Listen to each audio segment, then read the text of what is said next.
Nous allons utiliser le planificateur Planner. Nous pouvons y accéder de deux manières, soit via les groupes, où on va pouvoir visualiser notre plan. Et dans les options, j'ai bien planificateur. Autre manière d'y accéder, c'est directement à partir de la page d'accueil, de cliquer sur Planner. Vous allez voir les deux onglets, on arrive au même endroit. Donc là, j'ai mon planeur du groupe Tuto Office 365. Ici, en fait, j'arrive sur tous mes plans et j'ai juste à cliquer sur Tuto Office 365.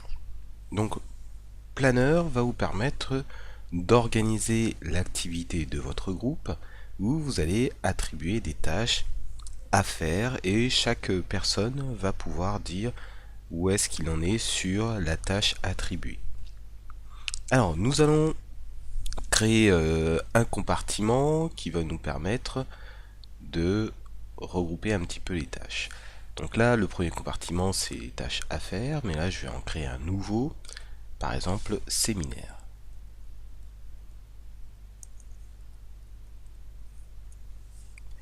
Donc j'ai mes compartiments, je peux en créer autant que je veux, et lorsque je crée une tâche, par exemple, je vais faire une tâche à faire, je vais ici mettre, par exemple, préparation, etc., etc. Je vais définir une date d'échéance, par exemple sur une semaine, et je peux l'affecter à un des membres de mon groupe que j'écris.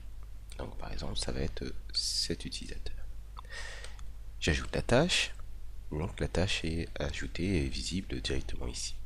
Donc je vais choisir la tâche à créer en fonction de mon compartiment. Donc là par exemple, envoie des invitations par exemple sur ce plan, avec une date d'échéance également, que je vais affecter à cette personne.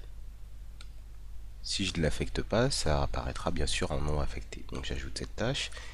Donc réservation de la salle avec une date d'échéance qui sera celle-ci et je vais l'affecter à une autre personne. Et bien sûr, je peux éventuellement l'assigner à deux personnes ou à plus. Donc là, je vais ajouter. Donc là, je peux ajouter très facilement mes tâches.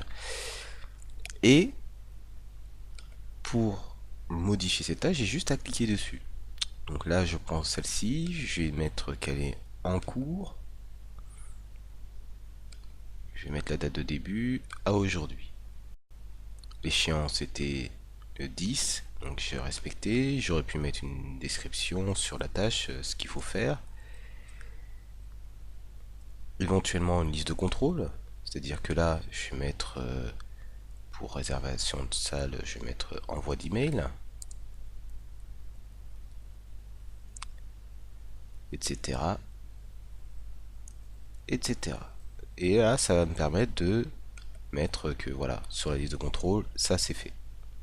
Je peux ajouter une pièce jointe de mon ordinateur et je peux envoyer un petit commentaire pour dire les problèmes qu'il y a eu. Donc là, on va pouvoir échanger en fait directement dans cet endroit. Par exemple, je n'ai pas eu les coordonnées. J'envoie. Et puis, on peut répondre à ce message. Les coordonnées sont dans SharePoint, par exemple. Et je fais envoyer. Je peux en plus ajouter un indicateur visuel qui est ici, avec les étiquettes, que je peux nommer comme je veux. Je prends par exemple celle-ci. Mais là, les nommer, c'est pas obligatoire. Je vais mettre projet X. Et ça me permet d'avoir un indicateur visuel. Ce qu'il faut savoir aussi, c'est que vous n'avez pas de bouton enregistrer. Donc vous créez votre tâche, tout s'enregistre d'une manière dynamique. Et là, une fois que vous cliquez ailleurs, vous avez tout qui est enregistré.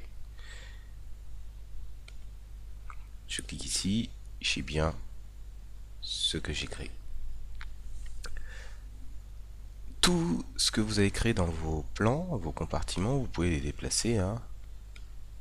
Vous voyez, vous pouvez glisser de l'un à l'autre si vous avez fait une petite erreur, ça c'est pas un souci. Vous avez quelques indicateurs visuels qui vont vous servir lorsque vous changez de vue. Par exemple, là, je passe en vue graphique. Je vais voir mes tâches exécutées. Donc là, par exemple, là c'est en cours. Ici, en attente. Et puis les tâches terminées apparaissent en vert. Donc si je termine une tâche, par exemple envoi d'invitation, je vais la passer en terminé.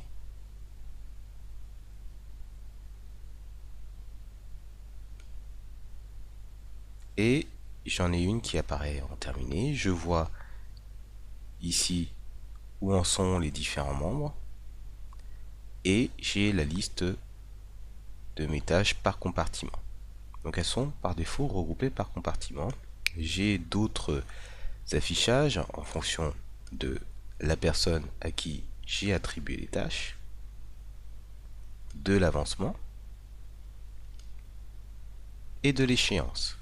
Autre fonctionnalité utile, vous avez ici la possibilité de revenir sur les différents compartiments de votre groupe Office 365. Donc si vous voulez revenir sur fichier par exemple, vous pouvez le faire directement avec ce lien.